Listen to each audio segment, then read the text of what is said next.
히브리서 제4장 제가 가진 성경으로는 신약성경 356쪽 히브리서 제4장 12절과 13절 두 절 말씀 우리 다 같이 봉독합니다. 하나님의 말씀은 살아있고 활력이 있어 좌우의 날선 어떤 검보다도 예리하여 혼과 영과 및 관절과 골수를 찔러 쪼개기까지 하며 또 마음의 생각과 뜻을 판단하나니 지은 것이 하나도 그 앞에 나타나지 않음이 없고 우리의 결산을 받으실 이의 눈앞에 만물이 벌거벗은 것 같이 드러나느니라. 아멘. 광고 말씀드립니다. 이번 주간부터 약속의 말씀 신방이 시작됩니다. 목회행정실과 조정하셔서 가정이나 교회에서 신방을 선택하시고 일정을 잘 조절해 주시기를 바랍니다. 오전에 광고 드린 대로 지난해 주보 성경 퀴즈에 참여하신 분들과 성경 통독에 참여하신 분들에 대한 기념품을 잠깐 드리도록 하겠습니다. 먼저 주보 성경 퀴즈에 다 참여하신 분들 호명하겠습니다. 바로 선물 전달하겠습니다. 김영복 장로님, 김정자 A 권사님, 유정래 권사님, 박영범 집사님, 박옥선 집사님, 이선주 장로님, 이연자 집사님, 정영희 집사님 이상 8명입니다.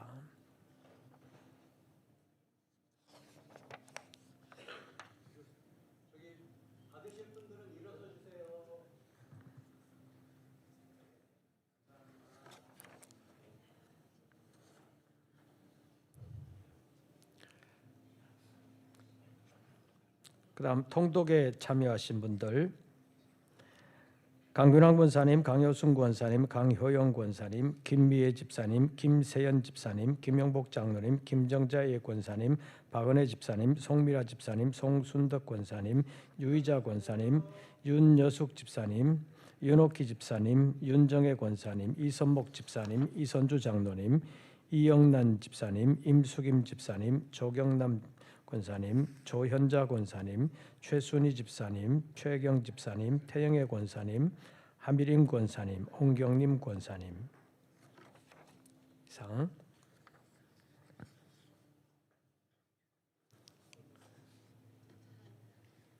안 받으신 분 없이 다 받으세요.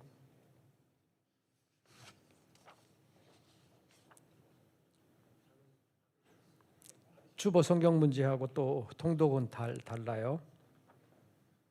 2개 받으셔도 됩니다. 2가지 다 하신 분은 2개 다 받으셔도 됩니다.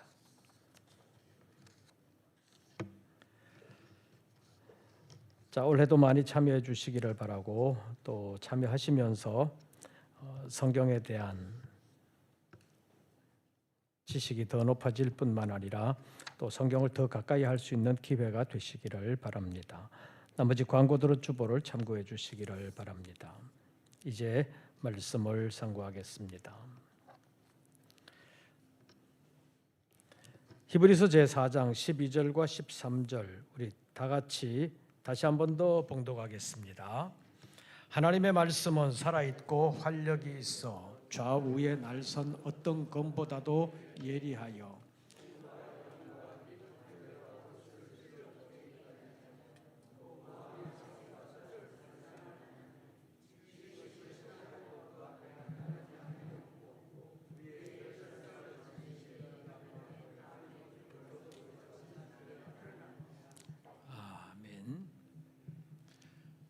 우리가 하나님의 말씀은 살아있고 활력이 있는 말씀이라는 것을 지난 주간에도 살펴봤습니다.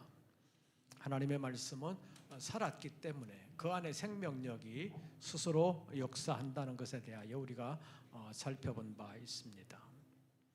살아있는 생명이 죽어가는 생명을 살린다는 것에 대해서도 지난주에 살펴봤습니다. 그런데 어떻게 살리는지에 대해서 조금 자세하게 오늘 살펴보려고 합니다. 12절 말씀 보시죠. 하나님의 말씀은 살아있고 그 다음 활력이 있어 좌우의 날선 어떤 검보다도 예리하여 혼과 영과 및 관절과 골수를 찔러 쪼개기까지 하며 또 마음에 무엇을 판단하나니 생각과 뜻을 판단하나니. 이 말씀을 보면 하나님의 말씀은 살아있고 활력이 있어서 우리의 영혼의 깊은 곳까지도 수술을 할 수 있다는 것에 대하여 말씀하고 있습니다. 예를 들어서 우리가 암에 걸렸으면, 요즘 암이 많아졌잖아요. 암에 걸렸으면 어떻게 해야 돼요? 먼저 암이 어디에 있는지, 어떤 암인지를 찾아야 되잖아요. 찾아가지고 그거를 도려내야 되는데 그걸 다 의사들이 하잖아요. 그래서 제일 먼저 필요한 것은 암이 어디에 있는 무슨 암이냐 하는 것을 찾는 것이 필요하고, 찾았으면 도려내는 것이 필요합니다. 그 도려내는 데 있어서 수술 칼이 있잖아요. 수술 칼이 있는데 여러분들은 보셨어요? 의사들이 수술하는 칼? 잘 못 보잖아요.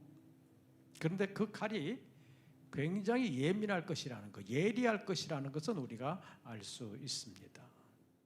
옛날에는 한번 수술하고 나면 수술 자국이 배 같은 데는 뭐 말할 것도 없지만 얼굴에 수술을 해도 수술 자국이 남아요, 안 남아요? 남잖아요. 안 남을 수가 없어요. 근데 요즘은 기술이 많이 좋아져 가지고 아주 잘하면, 진짜 자세하게 안 보면 잘 표시 안 날 정도로 예리하게 잘하는 거예요. 예전에 제가 여기 무슨 종기 같은 게 나가지고, 아주 큰 병원 아니고 어떤 병원에 가서 이렇게 수술 아닌 수술을 했어요. 종기 난 것 때문에 찢어가지고 안에 있는 고름을 빼내고 뭐 이렇게 했는데, 그 피부과에서 나중에 성형외과로 넘겨줬어요.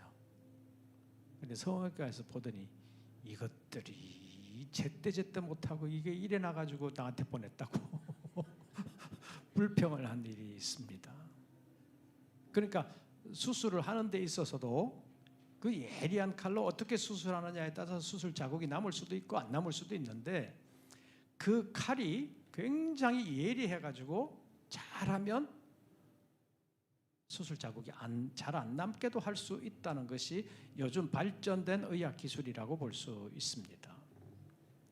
그런데 오늘 본문에 있는 말씀을 보면 하나님의 말씀은 살아있고 활력이 있어서 어떤 것보다도 예리하여 좌우의 날이 선 어떤 것보다도 예리하다, 이렇게 말하고 있는데, 우리가 생각하는 보통의 칼 있잖아요. 이렇게 생긴 칼, 자루 있고 이렇게 생긴 칼은 날이 한 군데밖에 없잖아요. 그런데 오늘 성경에 나오는 것은 어디에 날이 서 있어요? 좌우에 날이 서 있다는 거예요. 이쪽에도 다 날이 있다는 거예요. 양쪽에 다 날이 있는 거예요. 양쪽에 날이 있는 어떤 것보다도 예리하다. 그러니까 서설이 시퍼렇다는 말을 하지요. 칼을 시퍼렇게 갈았다, 그런 말들을 하잖아요. 이게 칼이 무디면 그런 얘기를 안 하는데, 칼이 굉장히 예리하면 서설이 시퍼렇다, 그런 말을 하는 것입니다. 그런데 좌우에 날이 선 어떤 것보다도 더 예리한 것이 무엇이다? 하나님의 말씀이다. 이렇게 표현하고 있습니다. 그래서 이런 예리한 칼이 전쟁하는 병사의 손에 들려지게 되면 사람을 어떻게 해요? 죽이는 일을 하잖아요. 적군을 죽이는 일을 해요.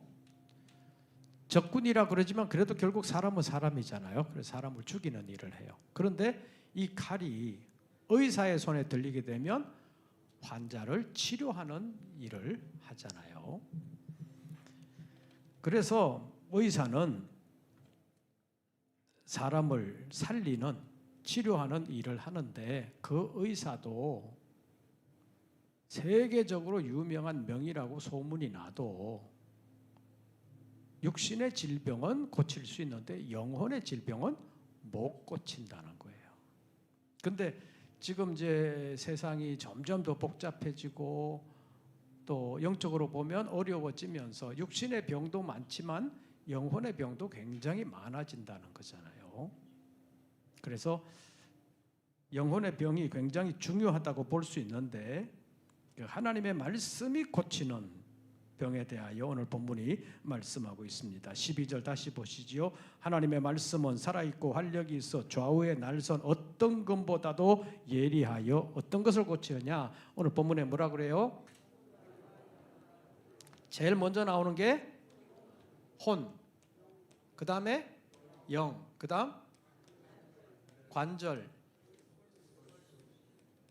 그 다음에 골수, 그 다음에 마음의 생각과 뜻.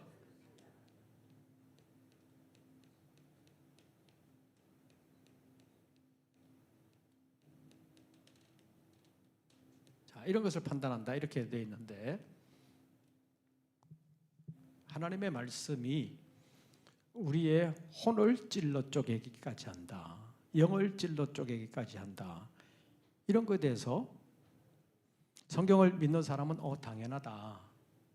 하나님의 말씀은 우리의 혼이나 영을 찔러 쪼개기까지 하면서 수술하실 수 있다. 우리의 영혼의 문제를 고쳐줄 수 있다. 이렇게 당연하게 받아들일 수 있어요. 근데 이것을 문자적으로 보면서 관절도 고쳐주시네. 관절병 가면 이제 어디 정형외과 안 가고 하나님의 말씀이 고쳐주시네. 이제 관절병, 관절염, 골수병 이런 거 생기면 하나님의 말씀이 고쳐주시는구나. 이렇게 받아들일 수 있어요. 자, 하나님의 말씀이 관절병 고쳐주세요? 못 고쳐주세요? 고쳐주실 수 있죠. 고쳐주실 수 있어요. 골수의 병도 고쳐주실 수 있어요.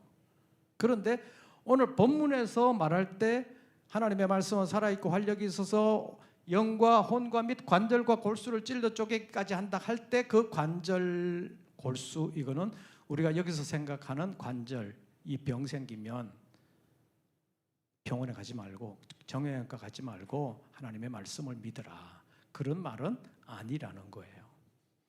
여기서 말하는 관절과 골수는 사람을 움직이게 하는 것이지만 이것을 보면 혼과 영이 보이는 거예요? 안 보이는 거예요? 영혼의 문제. 우리 사람의 깊숙한 곳에 있는 눈에 잘 보이지 않는 피부로 보이지 않는 그런 사람의 움직임을 비롯해서 우리 영혼의 모든 움직임까지도 관절과 골수 이렇게 표현한다는 것입니다. 그러니까 여기에 혼과 영과 및 관절과 골수, 마음의 생각과 뜻 이것은 그냥 눈에 보이는 우리 육신의 병이 아니라 보이지 않는 내면의 영적 모든 질병을 치료하시는 것이 하나님의 말씀이다. 그런 의미라고 보시면 되겠습니다. 다시 보시죠. 하나님의 말씀은 살아있고 활력이 있어 좌우의 날선 어떤 것보다도 예리하여 첫째 못과 혼과 그 다음 영과 그 다음 관절과 골수를 찔러 쪼개기까지 하며 또 마음의 생각과 뜻을 판단하나니 이렇게 표현하고 있습니다. 그래서 우리의 육신의 병은 의사들이 치료해 주지만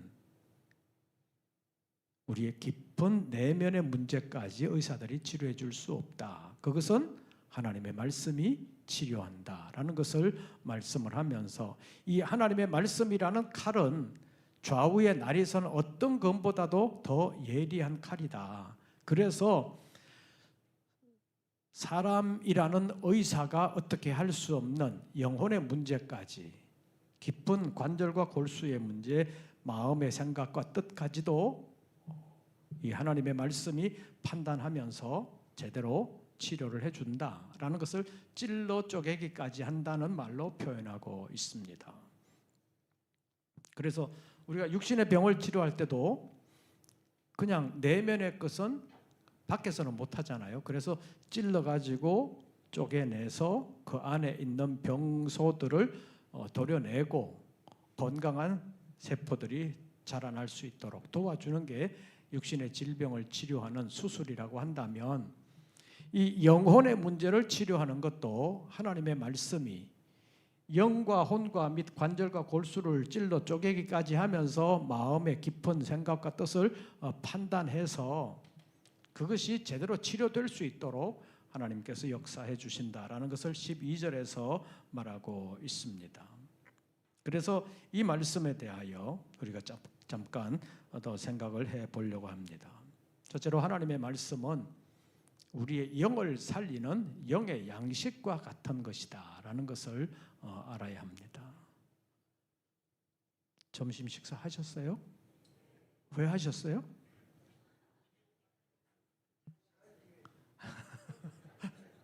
안 먹으면 배고프잖아요. 배고프면 먹고 나면 배 안 고파지잖아요. 그러니까 안 먹으면 자동적으로 배가 고파져요. 먹고 싶은 생각이 드는 거지요. 우리는 교회에서 금식 기도를 잘 안 시키는데 만약에 금식 기도를 한다고 생각해 봐요. 밖에 나가면 먹을 게 있어요, 없어요? 식당에.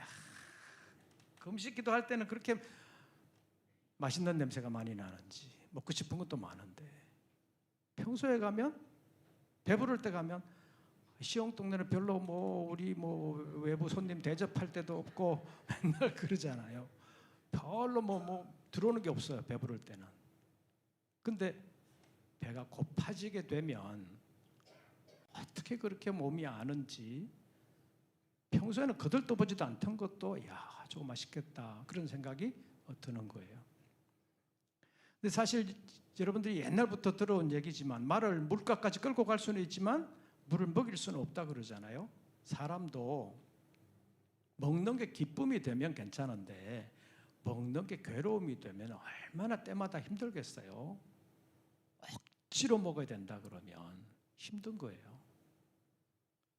제가 아시는 분들, 제가 아는 분 가운데 한 분이 이제 수술을 여기 해가지고 그 맛을 느끼는 신경을 다친 거예요. 그래서 맛을 전혀 못 느끼는 분이 있었어요. 먹기는 먹는데 맛을 전혀 느끼지 못하면 그게 참 괴로움이라는 거예요. 맛을 느끼면서 야 맛있다 그러면서 먹으면 괜찮은데 먹는데도 모래를 씹는 것처럼 맛이 전혀 느껴지지 않으면 먹는 즐거움이 없어지는 거예요. 먹는 즐거움이 없어지게 되면 먹는 것이 괴로우니까 먹기가 싫어질 수도 있어요. 그렇게 되면 우리 건강이 제대로 유지되지 않는다는 것입니다. 그래서 편식을 하는 사람이거나 아니면 다이어트 한다고 또 제대로 안 먹는 사람은 건강하지 않습니다. 골고루 드셔야 균형 잡힌 식사를 하셔야 건강하다고 말할 수 있습니다. 그래서 우리가 밥을 먹는 거 이거는 하나님이 기가 막히게 만드셔가지고 안 먹으면 배고파지게 되고 배고프면 평소에 맛없어 보이는 것 같은 것도 맛있어 보이는. 그래서 지금은 조금 달라졌는지는 모르겠지만 그 북에서 내려오신 분들 가운데 잘 먹었냐? 맛있냐? 그렇게 처음에 물어봤더니 맛있는 게 뭐냐고 그렇게 물어봤다 그러잖아요. 자기는 배만 채울 수 있으면 너무 좋았는데 맛있고 없고 이런 걸 따질 것이 없다는 거예요. 그러니까 맛있고 없고 이런 걸 분별한다는 걸 별로 못 느끼면서 살았다는 거잖아요. 그 정도로 생존에 심각한 위협을 받으면 맛의 재미를 느끼지 못하는데 뭔가 있기만 하면 먹어야 되는 그런 상황이 될 수도 있다는 것입니다. 그런데 하나님은 우리 몸을 기가 막히게 만드셔가지고 우리가 한 끼 먹고 나면 그 다음에 또 배고파지게 만들고 그럼 또 먹어야 되고 왜 이렇게 만드셨을까? 배가 고파지고 먹고 싶은 생각이 들고 먹게 만들어가는 그 과정을 보면 우리 몸에 그런 음식 섭취를 통해서 필요한 영양소를 하나님이 공급해 주시는 것이라고 볼 수 있습니다. 그런데 억지로 집어넣으려고 그러면 잘 안 되는데 그런 과정을 통해서 억지로 안 해도 우리 몸이 스스로 알아서 먹게 만드는 것이 하나님께서 만드신 우리 삶의 사이클이라고 볼 수 있습니다. 그러니까 자, 지금 점심을 맛있게 드셨다고 해봐요. 유효기간이 얼마예요? 내일까지 가요? 안 가요? 저녁 때 되면 또 배고파요. 그 말은 저녁 때 또 먹어야 된다는 거잖아요. 저녁 때 안 먹고 지나가면 건강해져요? 안 건강해져요?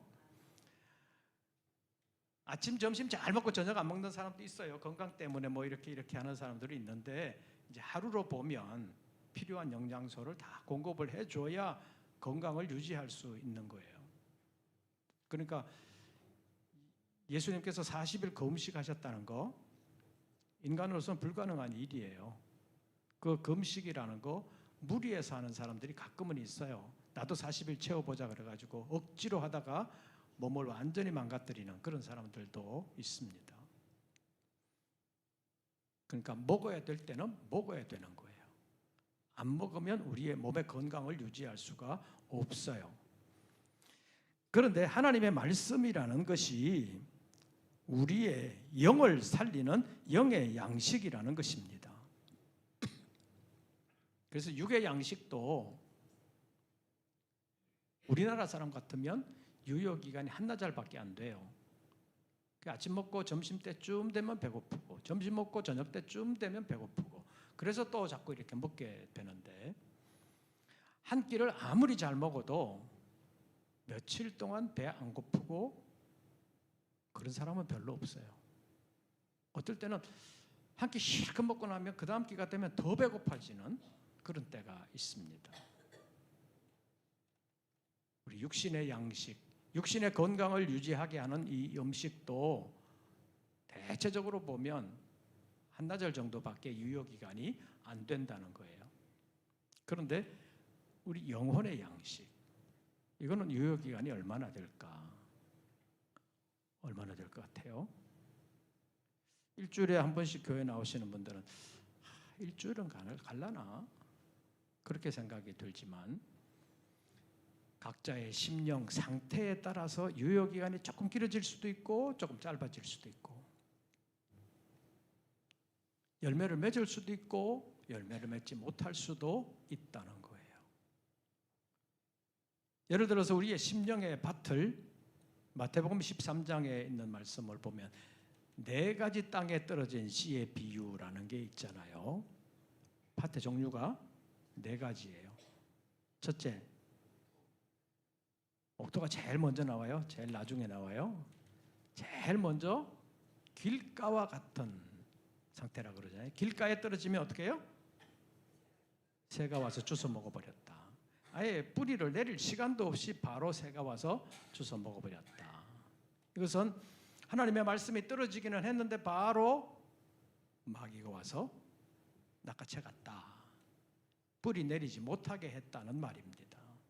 그 다음에 돌밭과 같은 상태가 있지요. 돌밭은 좀 있기는 해요. 흙이 좀 있기는 한데 사방이 돌이라 뿌리가 깊이 못 내려요. 그래서 내려서 뿌리가 내려가려고 하면 밑에는 안반이라 깊이 내려가지 못하니까 햇빛이 내리쬐게 되면 말라버린다는 것입니다. 그래서 말씀을 받았을 때는 기쁨으로 받았는데 조금 외부에 어려움, 환난이나 박해가 있게 되면 바로 말라버린다는 것이잖아요. 믿음이 뿌리 내릴 시간이 없는 거예요. 조금만 어려움이 생기면 뿌리 내리지 못하고 바로 말라버리는. 이스라엘 백성들의 출애굽에서 나타나는 현상이 그런 거잖아요. 자, 광야에서 뭘 붙들어야 돼요?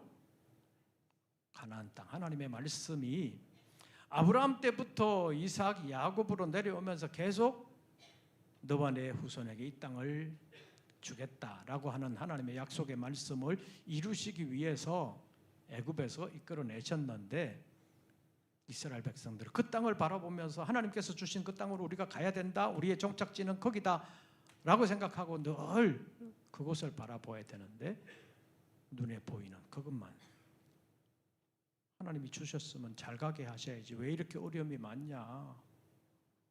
우리가 여기서 어떻게 사냐? 그러면서 불평하고 원망하고 모세를 대들고 계속 그러다가 결국에는 40년 동안 그런 사람들이 다 죽고 나니까 이제 하나님이 때가 됐다.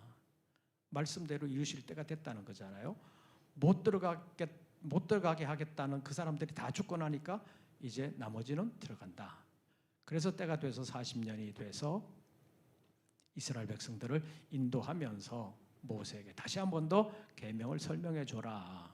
그래서 신명기의 말씀이 이제 두 번째로 계명을 모은 것이기 때문에 10계명도 신명기에 출애굽기에 나왔다가 다시 또 나오고 여러 가지 계명들도 신명기에서 다시 한 번 더 다루어지면서 이스라엘 백성들의 믿음을 촉구하는.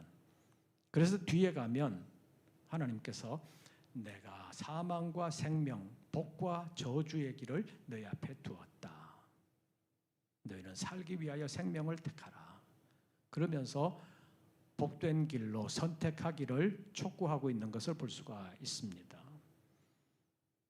내가 너희에게 준 말씀은 너무 어려워서 알지 못하는 것도 아니고 너무 힘들어서 지킬 수 없는 것도 아니다. 지키려고만 하면 지킬 수 있다라는 것을 분명하게 말씀하면서 지키고 복을 받아라. 그것을 말씀하는 것이 신명기입니다. 그런데 오늘 본문 말씀에서 하나님의 말씀은 살아있고 활력이 있어서 좌우의 날선 어떤 검보다도 예리하여 혼과 영과 및 관절과 골수를 찔러 쪼개기까지 하며 또 마음의 생각과 뜻을 판단한다. 이렇게 표현하고 있습니다. 그래서 우리의 마음의 생각이 뜻이 어떤 것인지를 하나님의 말씀이 판단한다는 것입니다. 그런데 아까 말씀드린 것처럼 네 가지 밭의 비유 가운데 두 가지를 했는데 세 번째가 가시떨기와 같은 거잖아요. 가시떨기는 땅에는 깊이가 있어요. 뿌리를 내립니다. 그런데 올라오면 가시떨기가 위에서 오는 햇빛을 다 막아버려요. 제대로 자라지 못하게 하는 것이 가시떨기입니다. 그래서 우리도 산에 가서 보면 나무를 너무 많이 심어 놓으면 나무 그늘 때문에 풀이 자라지 못하는 데가 많이 있습니다. 그래서 옛날에는 봄에 되면 봄나물 나오는 야산이 많았잖아요. 근데 요즘은 너무 우거져 가지고 그런 나물 같은 게 못 자라는 데도 많이 생겼다는 말을 듣습니다. 가리는 게 너무 많으면 밑에 작은 게 자라지를 못하는 거예요. 그래서 가시떨기가 너무 자라게 되면 곡식이 올라와도 결실을 못한다는 거예요. 그래서 하나님의 말씀을 받지만 세상의 염려, 재리의 유혹 그런 것이 우리를 감싸고 있으면 하나님의 말씀을 받아도 말씀이 제대로 자라지 못하고 열매를 맺을 수 없다. 그런 마음 상태를 가시떨기와 같은 거다라고 말씀하십니다. 마지막으로 좋은 땅, 옥토라고 불리는 거기에 떨어지게 되면 30배, 60배, 100배의 결실을 맺는다라고 말씀합니다. 이렇게 해서 이제 하나님의 말씀이 떨어지게 되면 길가는 뿌리도 못 내리잖아요. 돌밭에는 뿌리가 내렸다가 바로 말라버리고 가시떨기에는 뿌리가 내렸지만 위로 제대로 자라지 못해서 열매 맺지 못하고 좋은 땅이 되어야 뿌리가 내리고 자라서 결실을 할 수 있게 된다고 말씀하고 있습니다. 자, 그래서 이렇게 말씀이 떨어지게 되면 그 유효 기간이 길가와 같은 밭이 되면 금방 없어진다는 거예요. 스스로 우리가 생각할 때 우리 심령의 밭은 첫째, 둘째, 셋째, 넷째 어떤 거예요? 끝나고 몸만 나서면 깜빡 다 잃어버리고 다 까먹고 그러면 길가와 같은 것일 수도 있다. 그런데 하나님이 정말 어여삐 느끼셔서 갔는데 생각이 나고 필요할 때 또 생각이 나고 그러면 성령께서 우리를 깨우쳐 주시는 거잖아요. 그럼 안 잊어버리고 다시 생각을 새롭게 할 수 있고 그러면서 곱씹으면서 다시 열매 맺는 생활을 할 수도 있습니다. 그래서 성경에 보면 묵상한다는 말이 있잖아요.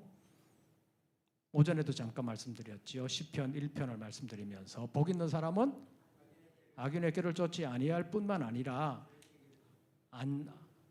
서지 아니하고 앉지 아니하고까지 가다가 그 다음에 오직 여호와의 율법을 즐거워하여 그 율법을 주야로 묵상하는도다 이렇게 표현하는데 그 묵상이라는 말이 그냥 우리가 하나님의 말씀이 뭐더라 이렇게 생각하는 것만이 아니라 작은 소리로 읊조리는 거.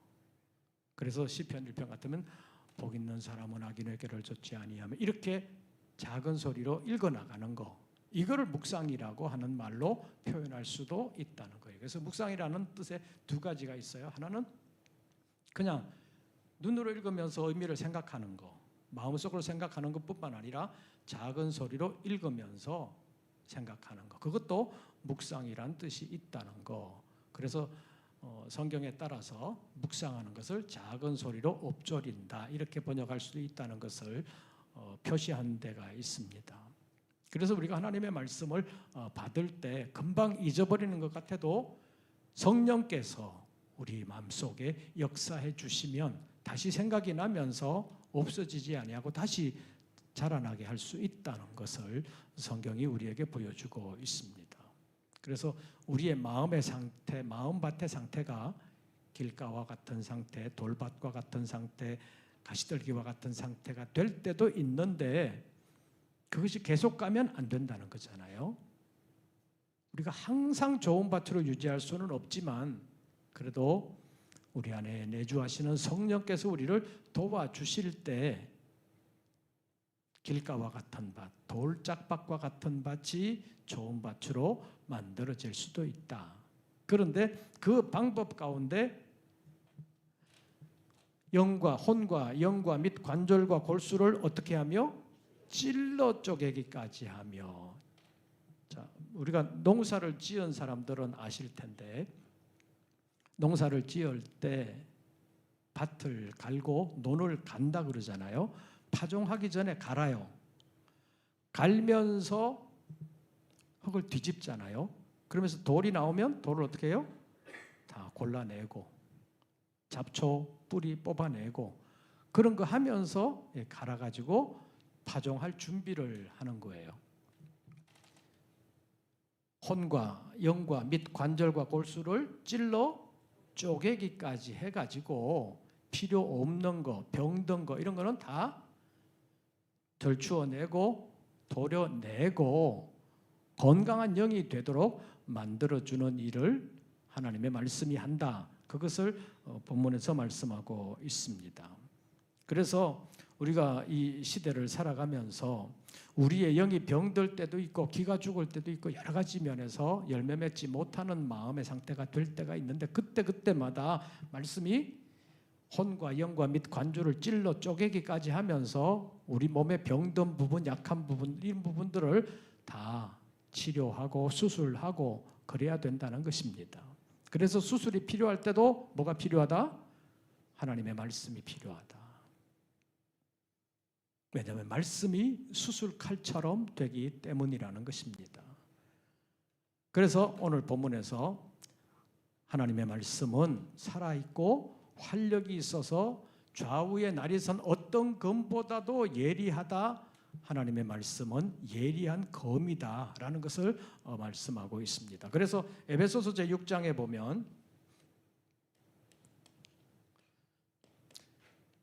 우리의 영적 싸움에서 하나님의 전신갑주를 입어라, 하나님의 전신갑주를 취하라고 그러면서 우리의 몸을 전반적으로 막을 수 있는 하나님의 전신갑주, 우리 전체를 보호할 수 있는 갑옷, 그것을 소개하면서 머리끝부터 발끝까지, 머리에는 뭘 써야 돼요? 옛날식으로 말하면 투구를 써야 되는데 구원의 투구를 써라 이렇게 말하잖아요. 또 발에는 평안의 복음에 예비한 것으로 신을 신으라 이렇게 말씀합니다. 그래서 이제 전반적으로 다 보호하는 그 전신갑주를 취해야 되는데 그 가운데 검이라는 것이 있죠. 성령의 검, 곧 뭘 가지라? 하나님의 말씀을 가지라. 이렇게 표현하고 있습니다. 그래서 영적 전투, 하나님의 전신갑주에서 검은 하나님의 말씀이다. 성령의 검은 하나님의 말씀이다. 이렇게 표현하고 있습니다. 그래서 이 하나님의 검이 어떨 때는 우리 영을 병들었을 때 수술하기도 하고, 어떨 때는 위로해 주기도 하고, 또 어떨 때는 지혜를 주기도 하고, 이 하나님의 말씀의 역할이 굉장히 크다는 것입니다. 우리가 로마서 15장을 한번 찾아보시죠.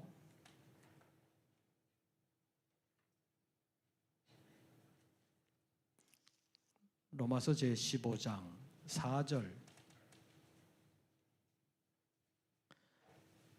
로마서 15장 4절 한 절 말씀만. 로마서 15장 4절. 우리 다 같이 봉독합니다. 무엇이든지 전에 기록된 바는 우리의 교훈을 위하여 기록된 것이니 우리로 하여금 인내로 또는 성경의 위로로 소망을 가지게 함이니라. 아멘. 무엇이든지 전에 기록한 바는 우리의 뭘 위하여? 교훈을 위하여 기록된 것이니. 다시 말하면 오늘날 우리의 입장에서 보면 전에 기록된 모든 성경이라는 것은 우리의 교훈을 위한 책이다. 그래서 우리가 그 성경을 보면서 우리로 하여금 무엇으로? 인내로. 성경을 보면서 인내해야 되는구나. 그 인내를 감당할 수 있는 힘을 성경을 보면서 알게 된다는 것입니다. 그래서 전에도 살펴본 것처럼 야고보서 제5장에서 야고보는 믿음뿐만 아니라 행함이라는 것을 강조하면서 너희가 인내하는 자를 복되다 하지 않냐. 너희가 욥의 인내를 보았고 들었다. 그리고 하나님께서 주신 결말을 보지 않았냐. 그러니까 하나님은 가장 자비하시고 긍휼히 여기시는 하나님이시다. 성경을 보면서 욥은 이렇게 인내했구나. 나는 욥과 비교하면 아무것도 아니구나. 그래서 인내할 수 있는 힘을 얻게 된다는 것입니다. 그래서 성경을 보면서 우리가 인내로 또는 무엇으로? 성령의 위로로 무엇을 가지게 함이니라? 소망을 가지게 함이니라. 그래서 성경을, 이 하나님의 말씀을 제대로 보면 우리가 병들었을 때는 그 말씀이 우리의 영과 혼과 및 관절과 골수를 찔러 쪼개기까지 하면서 우리를 수술하게 해서 우리 영혼의 병을 치료해 주시지만 평소에도 이 하나님의 말씀을 보면 우리가 위로를 받고 인내할 수 있도록 하나님의 말씀이 우리를 인도해 주신다는 것을 로마서 15장 4절이 말씀하고 있습니다. 그래서 병들었을 때도 하나님의 말씀을 가까이 해야 되고 평소에도 하나님의 말씀을 가까이 해야 우리가 위로를 받고 지혜를 얻으면서 소망을 가지게 된다는 것을 로마서 15장 4절에서 말씀하고 있습니다. 그래서 영의 양식이라고 볼 수 있는 주님의 말씀, 하나님의 말씀을 우리가 잘 공급받아야 된다는 것입니다. 에스겔서 2장과 3장에 있는 말씀을 보면 하나님께서 선지자 에스겔을 부르시면서 너는 이 두루마리를 먹어라. 두루마리를 먹어라. 먹고 가서 이스라엘 족속들에게 전해라. 이렇게 말씀하고 있습니다. 우리는 지금 성경을 이런 책으로 가지고 있지만 옛날에는 성경을 두루마리로 갖고 있었잖아요. 그래서 족자처럼 두루마리로 이렇게 둘둘 말아 놓은 거, 거기에 하나님의 말씀이 기록되어 있습니다. 그래서 두루마리를 먹으라는 것은 하나님의 말씀을 먹으라. 그것은 하나님의 말씀을 읽고, 요즘식으로 말한다면 읽고 듣고 그 가운데 기록한 것을 지켜라. 그런 말이라고 볼 수 있습니다. 그래서 요한계시록 1장 3절에서 예수 그리스도의 계시를 말씀하시고 난 이후에 이 예언의 말씀을 읽는 자와 듣는 자와 그 가운데 기록한 것을 지키는 자가 복이 있다. 이렇게 말씀하고 있습니다. 옛날 번역으로 본다면, 지금 번역 말고 옛날 번역으로 본다면 이 예언의 말씀을 읽는 자와 듣는 자들과 그 가운데 기록한 것을 지키는 자들이 복이 있다고 말씀하고 있습니다. 그래서 원어의 문법을 본다면 지금 번역보다는 옛날 번역이 조금 더 확실하게, 어쩌면 원문에 충실하게 번역했다고 볼 수 있는데, 그것은 지금과는 다른 초대교회 시대의 환경을 배경으로 했기 때문입니다. 지금은 우리가 성경을 누구나 가질 수 있으면 가지고 싶은 마음만 있으면 가질 수 있는데, 그때는 성경이 없으니까. 예를 들어서 요한이 편지를 보내면 그 편지는 복사할 수도 없잖아요. 일부러 필사할 수는 있는데 그것도 다 아무에게나 허락된 것도 아니잖아요. 그러니까 요한이 편지를 보내면 그 편지를 받은 그 사람이 회중들을 다 모아놓고 이것이 요한의 편지입니다 라면서 읽어주는 거지요. 그래서 읽어주면 듣는 회중들은 듣고, 다시 못 보니까 듣고는 이걸 기억을 해야 되잖아요. 그래서 자기가 기록하거나 아니면 또 외우고 그러면서 하나님의 뜻을 제대로 지켜나가려고 노력을 하는 것인데, 그래서 읽는 자, 듣는 자들, 그리고 그 가운데 기록한 것을 지키는 자들이 복이 있다, 이렇게 말씀하고 있습니다. 그 하나님의 말씀을 자신의 영적 양식으로 삼아가야만, 읽고 듣고 지키면서 영적 양식으로 삼아가야만 그 말씀이 우리에게 유익되고, 그 말씀을 통해서 우리가 진리를 바르게 알게 되고 우리의 영혼이 산다고 말할 수 있습니다. 그래서 병들어도 말씀이 필요하고 평소에도 하나님의 말씀이 필요하고, 그래서 말씀을 가까이 해야 된다는 것입니다. 그래서 전에도 지난 연말에도 여러 번 말씀드렸는데, 우리가 이렇게 자유롭게 신앙생활을 할 수 있다는 것 자체가 하나님의 은혜라는 거예요. 지난 연말에 말씀드렸잖아요. 병원에 가보면 우리가 남의 도움 안 받고 이렇게 다닐 수 있고 이렇게 뭐 먹을 수 있고 이렇게 하는 것이 다 은혜라는 거잖아요. 그걸 평소에는 잘 모르는데, 은혜라는 사실을 잘 모르는데 병원 가서 보면 누가 도와주지 않으면 꼼짝도 못하는 사람들이 있잖아요. 그런 사람들 보면 야, 건강한 게 진짜 좋은 거구나, 그렇게 알게 되는 것처럼 우리가 하나님의 은혜를 정말 많이 누렸다고 볼 수 있는데, 그것을 하나님의 은혜로 알지 못하고 감사하지 못한 경우가 많았는데, 이 하나님의 말씀을 늘 가까이 하면서 우리의 영이 살아야 그걸 알 수 있다는 것입니다. 그래서 하나님의 말씀은 살아있고 활력이 있어서 우리의 온 영과 혼과 영과 및 관절과 골수를 찔러 쪼개기까지 하며 마음의 생각과 뜻을 판단한다고 말씀하고 있습니다. 그래서 후반부는 수요일 날 조금 생각하도록 하고, 오늘은 하나님의 말씀을 가까이 해야 내 영혼이 산다. 내가 병들었어도 하나님의 말씀이 나를 치료하시고 수술하셔서 나를 살려주신다. 그래서 필요할 때 필요한 말씀이 우리에게 찾아와 역사해 주시도록 성령의 도우심을 구하면서 우리가 신앙생활을 해야 우리의 영혼이 건강한 신앙생활을 할 수 있다는 것입니다. 여러분들 교회 생활 하시면서 보면 시험 잘 받는 사람이 있어요, 없어요? 시험 잘 받는 사람이 있잖아요. 말씀이 없기 때문이라고 볼 수 있습니다. 말씀이 늘 우리의 마음속에 있으면 시험 받을 일이 생겨도 그 말씀 때문에 내가 이러면 안 되지, 그러면서 위로를 받고 인내하면서 그 시험의 순간을 이겨낼 수 있습니다. 근데 병들어도 자기 스스로는 어떻게 못해요.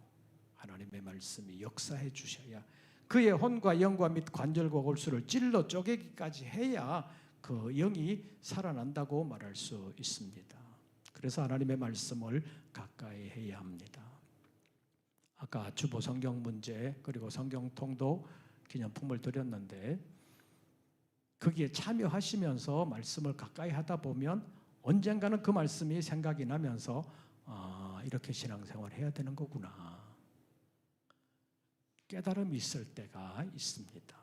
어떨 때는 전혀 감동 없이 하나님의 말씀을 받는데 언젠가 그 말씀이 딱 깨달아지면서 이렇게 살아야 되는 거구나. 그것을 깨달을 때가 있습니다.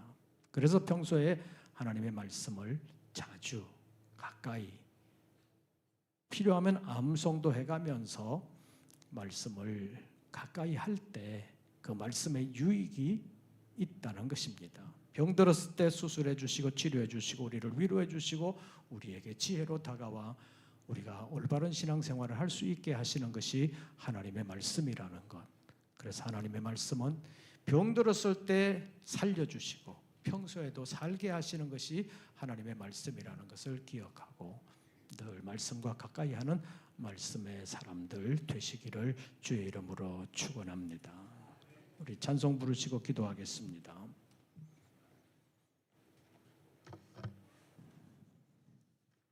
찬송가 546장입니다.